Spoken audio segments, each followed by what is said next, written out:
الرحیم۔ حضرت ابن عباس رضی اللہ تعالیٰ عنہ سے روایت ہے، رسول اللہ صلی اللہ علیہ وسلم نے فرمایا، کیا میں تمہیں نہ بتاؤں کہ لوگوں میں سے بہترین رتبے والا کون شخص ہے؟ ہم نے عرض کیا، کیوں نہیں اے اللہ کے رسول، ضرور بتائیے۔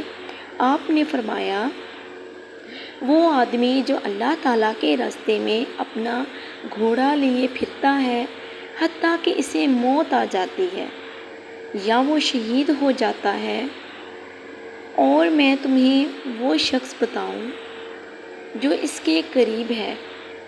ہم نے کہا جی ہاں۔ ہم نے کہا جی ہاں اے اللہ کے رسول۔ آپ صلی اللہ علیہ وسلم نے فرمایا، وہ شخص جو کسی پہاڑ کی کھائی میں علیحدہ رہتا ہے، نماز قائم کرتا ہے، زکوٰۃ ادا کرتا ہے اور لوگوں کے شر سے علیحدہ رہتا ہے، نیز بتاؤ بدترین شخص کون ہے؟ ہم نے کہا جی ہاں اے اللہ کے رسول۔ آپ نے فرمایا، اللہ کے نام پر خود تو مانگے لوگوں سے، لیکن اس کے نام پر کسی کو نہ دے۔